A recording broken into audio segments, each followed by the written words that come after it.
Fine. So today Bernoulli theorem discuss करना है। उससे पहले थोड़ा बहुत आई थिंक 2 कंसेप्ट है मैथ्स के जो यूज होंगे इस पूरे डेरिवेशन में। पहला कंसेप्ट है टेलर सीरीज़।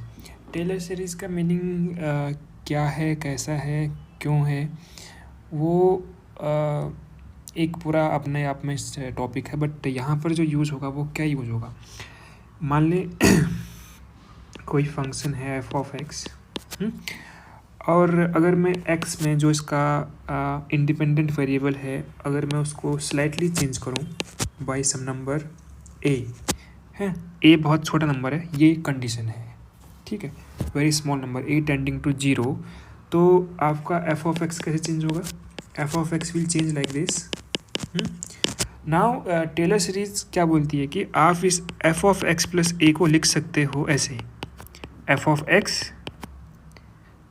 प्लस आर्गुमेंट का डिफरेंस, ये आर्गुमेंट माइनस ये आर्गुमेंट, यानी कि जो इंडिपेंडेंट फंक्शंस हैं इनका जो डिफरेंस होगा, क्या है डिफरेंस? x प्लस ए माइनस एक्स, डिफरेंस क्या है? a, तो a times derivative of this function df upon dx, इतना हम लिख सकते हैं।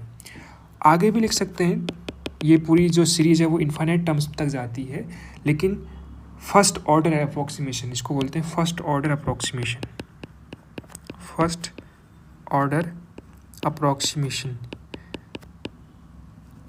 फर्स्ट ऑर्डर क्यों बोल रहे हैं? क्योंकि जो हमने यहाँ पर चेंज किया है ना इंडिपेंडेंट वेरिएबल को, वो a है और a की पावर 1 है यहाँ पर, तो इसलिए फर्स्ट ऑर्डर बोला गया है।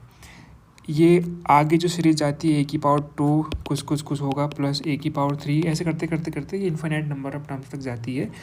बट हम फर्स्ट ऑर्डर अप्रोक्सीमेशन लेंगे तो हम इसको यूज़ करेंगे बार बार कि f of x plus a is equal to f of x plus a df upon dx, ये हम यूज़ करेंगे। ध्यान देना, ये तभी यूज हो सकता है जब a is very very small, एक छोटा सा एलिमेंट, एक छोटा सा शिफ्ट होगा, जब इन्फाइनेटिसिमल शिफ्ट बोलते हैं उसको। पहली चीज़ तो ये आ गई।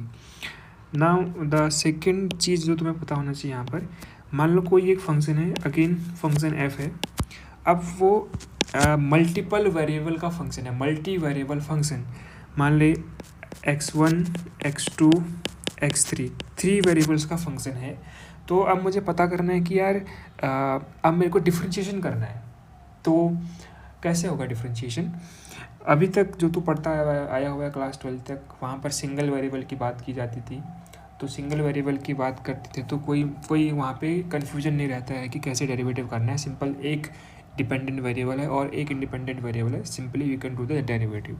बट यहाँ पर तीन इंडिपेंडेंट वेरिएबल हैं, तो क्या कर सकता है, तीनों के रेस्पेक्ट में डिफरेंशिएशन करना पड़ेगा, क्योंकि तीनों के तीनों को कवर करना पड़ेगा ना। 3 फंक्शंस, 3 इंडिपेंडेंट वेरिएबल का फंक्शन है, तो तीनों के तीनों वेरिएबल का कंट्रीब्यूशन हमें कलेक्ट करना पड़ेगा।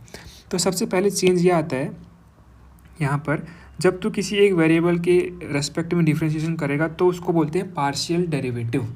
पार्शियल का मतलब होता है नॉट कंप्लीट, है कंप्लीट नहीं, उसका छोटा सा हिस्सा, पार्शियल, पूरे डेरिवेटिव का एक हिस्सा, इसको बोलेंगे पार्शियल डेरिवेटिव। पार्शियल डेरिवेटिव इसको डिनोट करते हैं करली डी से, ऐसे करते हैं। तो पार्शियल डेरिवेटिव, अगर मैं बोलूँ कि partial derivative with respect to x1, पहला कंट्रीब्यूशन, तो कैसे लिखेगा इसको? तो del f upon del x, right. Similarly अगर मैं बोलूँ partial derivative with respect to x1 sorry, तो क्या आएगा? Del f upon del x2।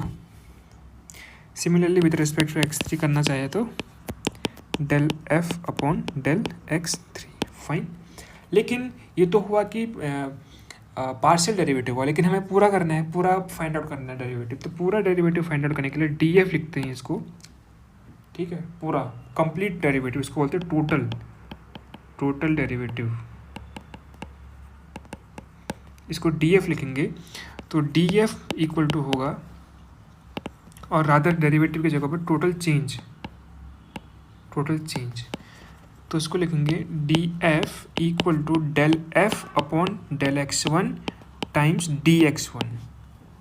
पहले वेरिएबल का कंट्रीब्यूशन ऐसे आएगा, दूसरे वेरिएबल का कंट्रीब्यूशन आएगा ऐसे, del F upon del x2 dx2 plus del F upon del x3 dx3। ऐसे करते ये पूरा चेंज आएगा। इस फंक्शन में कितना चेंज आया, जो ये 3 वेरिएबल का फंक्शन था f, इसमें इन्फिनिटेसिमल चेंज कैसे कैलकुलेट करेंगे वो ये फॉर्मूला में देगा। अब ये 2 या 2 से कोई कितने फंक्शन हो सकते हैं, मैंने यहाँ पे 3 ले रखा है, तो अगर 2 होंगे तो 2 बार आएगा, ये नहीं आएगा। तो according to the demand we will use this thing. Okay, so d f is the total change. Fine, अगर इतना क्लियर हो गया है तो we will talk about the Bernoulli theorem now.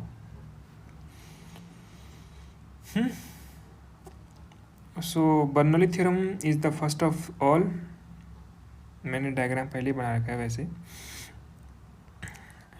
तो अब हाँ, एक और चीज़, ये जो मेरा पूरा चैप्टर है फ्लूइड डायनामिक्स, फ्लूइड मैकेनिक्स का जो चैप्टर है तेरा पूरा, fluid mechanics has 3 basic quantities जो बार बार आएंगी। पहला है तेरा वेलोसिटी, दूसरा है तेरा pressure, velocity of fluid, pressure of fluid, तीसरा है तेरा density of fluid. Fine, density of fluid. और ये इन जनरल फंक्शन होंगे टाइम और स्पेस के, टाइम टी का और एक्स वाई जेड का, ये भी एक्स वाई जेड और टी का इन जनरल फंक्शन होगा। अगर कोई एक कंडीशन लगती है, कोई पर्टिकुलर सिचुएशन की बात की जाती है, तब ये फंक्शन चेंज हो जाएगा। मतलब ये इन जनरल केस है ऐसा। हाँ, तो वही चीज़ मैंने नीचे बता रखी है कि pressure is the function of x y z t. ठीक है, अब लेकिन जो यहाँ पर प्रूफ दे रखा है बुक में, वो 1 डायमेंशनल केस ले रखा है।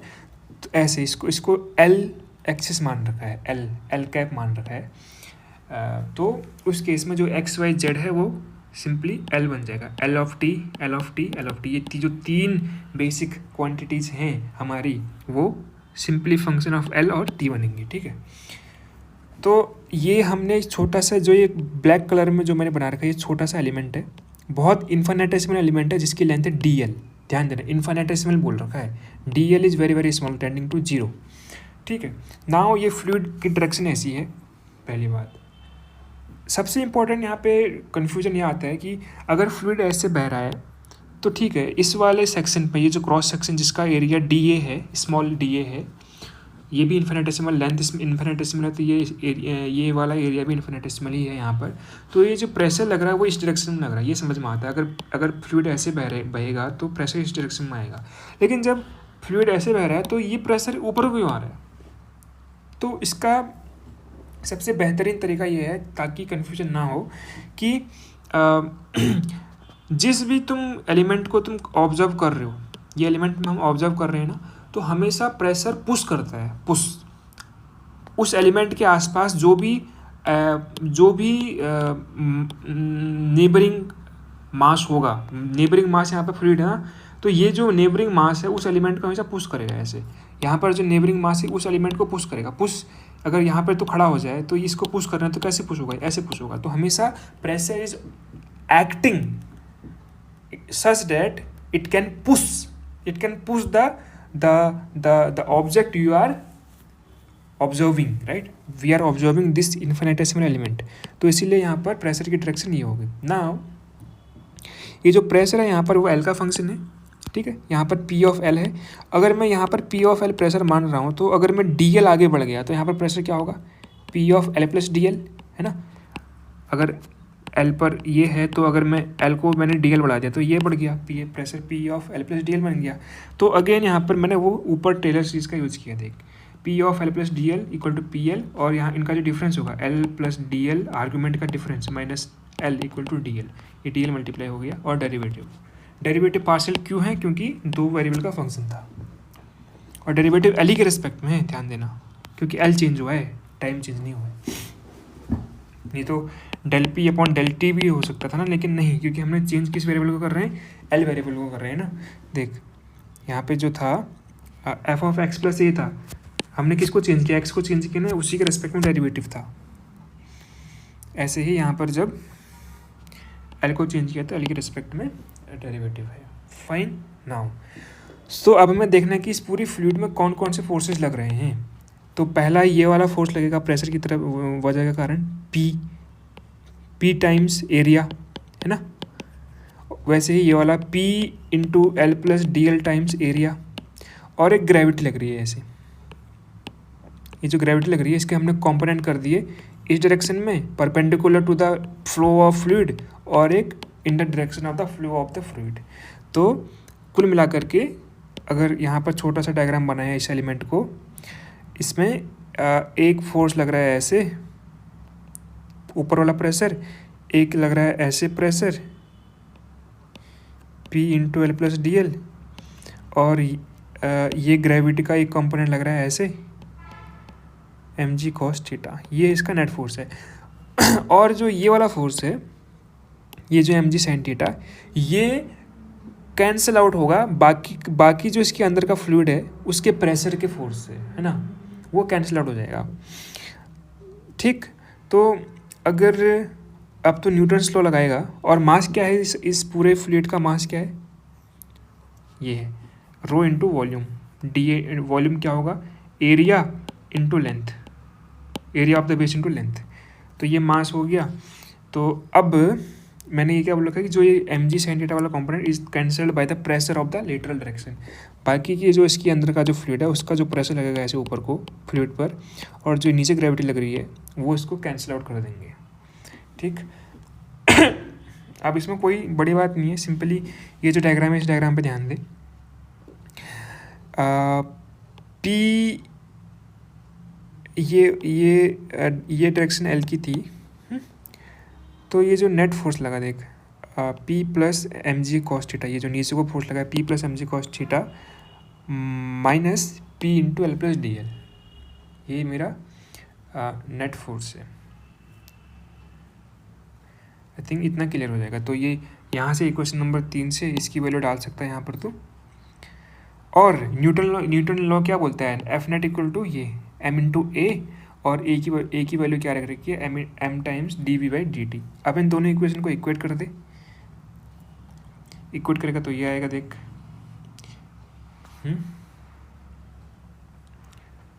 आई थिंक ये वाला तो बहुत ईजी है समझना, इसमें कोई बड़ी बात है नहीं, क्योंकि फिर यहाँ पर तो ये ऊपर इक्वेशन को रखेगा तो पी एल और पी एल कैंसिल हो जाएंगे, तो ये बचेगा। और करते करते करते यहाँ तक आ जाएगा। अब आता है अगला स्टेप, जो हमने बोला था कि v is the function of L and T. तो अब हम चेंज निकालेंगे डी वी निकालेंगे, तो कैसे आएगा चेंज, पहले वेरिएबल का कंट्रीब्यूशन क्या आएगा, del we by del l into d l, दूसरे वेरिएबल का contribution del we by del t into d t. तो यही यूज़ किया हुआ है। फिर दोनों तरफ डी टी से डिवाइड कर रखा है ऐसे, D T D T D t, तो ये आया, और डी टी कैंसिल तो ये बचा। उसके बाद हमने इसको ऐसे रीअरेंज कर रखा है। तो इक्वेशन नंबर 6 में इक्वेशन नंबर 7 को डाल दिया है। तो m g cos theta minus d l d p ये डालते सारा कुछ कैलकुलेट करने के बाद ही आया। अभी इम्पोर्टेंट यहाँ पर स्टेप आता है कि कॉस थीटा की value del H by del l है। कैसे है del H by del l, देख ये जो थीटा है, अगर तू इसमें इन्फिनिटेसिमली ये इस डायरेक्शन में जाएगा तो ये इसको डेल एल मान ले, और इस डायरेक्शन को मान ले तो एच, जो ग्रेविटी के डायरेक्शन में है एच। ठीक है, तो ये जो थीटा बनेगा, अगर तू इसको एक राइट एंगल बनाएगा, बड़ा बना रहा हूँ मैं, ऐसे राइट एंगल बनेगा तो कैसे बनेगा, देख ये बनेगा ना। तो कॉस थीटा क्या आएगा, कॉस थीटा आएगा तेरा ये आधार यानी कि एच डेल एच बटे कर्ण del L, del H by del L. तो इसीलिए कॉस थीटा की वैल्यू क्या आ जाएगी मेरी, del H by del l. Fine, okay. So we were here del H by del l. अब नेगेटिव साइन क्यों आया नेगेटिव साइन क्यों आया? नेगेटिव साइन आया समझने के लिए you have to use this.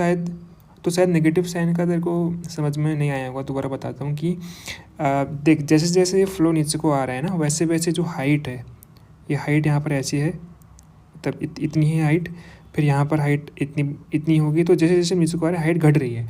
तो जब घटती है चीज़ें तो डेल एच जो है वो निगेटिव हो जाएगा। डेल एच क्या है? Final minus initial. तो फाइनल अगर छोटा है, इनिशियल अगर बड़ा है, तो निगेटिव साइन आएगा, है ना। तो डेल एच इसलिए निगेटिव आएगा यहाँ पर।